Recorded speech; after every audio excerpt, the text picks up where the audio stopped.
सभा और बैठी।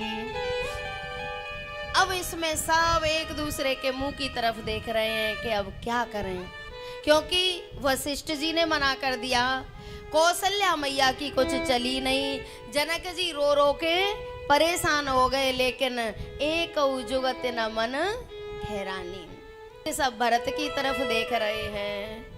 भरत जी ने कहा, अज्ञा समान सुसाहिब सेवा, सो प्रसादो जनो पावे देवा, अस कहि प्रेम विवश भय भारी, पुलक शरीर विलोचन भारी।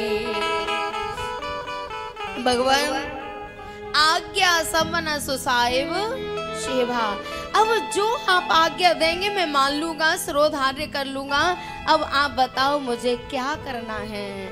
और इतना कह के भरत जी ने राम जी के दोनों चरण पकड़ लिए और फूट फूट के रो पड़े। प्रभु पद कमल गहे अकुलाई, समय स्नेहु सो ना कही जाई। भरत जी ने राम जी के दोनों चरण पकड़ लिए, बोले अब बताओ मुझे क्या करना है, क्योंकि ये सब लोग परेशान हो रहे हैं। अब आप कुछ आज्ञा दो, जो आप कहेंगे मैं उसी को मानूंगा। राम जी ने कहा, बोले आप क्या चाहते हो? बोले जो आप कहेंगे। भरत जी ने कहा, मैं आपके राज्याभिषेक का सारा सामान साथ लेके आया हूँ, अगर आपकी आज्ञा हो ना तो मैं यही आपका राज्याभिषेक कर दूं। जब किसी का राज्याभिषेक होता है ना तो सारे तीर्थों का जल मंगाया जाता है, और भरत जी जब चित्रकूट पे आए हैं ना तो सारे तीर्थों का जल लेके, राज्याभिषेक की सारी सामग्री लेके पूरी तैयारी के साथ आए हैं। बोले इस जल का क्या करूं? राम जी ने कहा, बोले अत्रि ऋषि से पूछ के इस जल को कहीं स्थापित कर दो। अत्रि ऋषि ने वो जल चित्रकूट के पास एक जगह पड़ती है, वहां एक कुएं में डलवा दिया, और उस कुएं का नाम है भरतकूप। और जो भरतकूप में स्नान कर लेता है ना, उसने सारे तीर्थों के जल में स्नान कर लिया।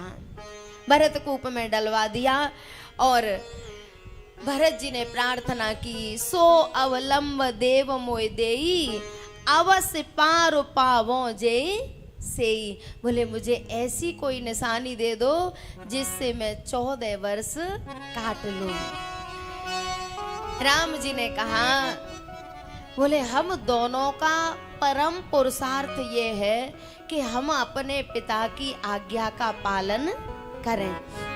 तुम भी पिता की आज्ञा का पालन करो और मैं भी करूंगा। और राम जी ने अपनी खड़ाऊ उतार के भरत जी को दे दी। भरत जी ने वो खड़ाऊ सिर पे रख ली और भरत जी को ऐसे लग रहा है अस सुख जस सिय राम रहते। भरत जी को वो खड़ाऊ दिखाई नहीं दे रही है, तो भरत जी को ऐसे लग रहा है कि राम और सीता मेरे साथ जा रहे हैं। और दोनों खड़ाऊओं को सिर पे रख लिया और भरत जी चित्रकूट से अयोध्या की तरफ चले हैं।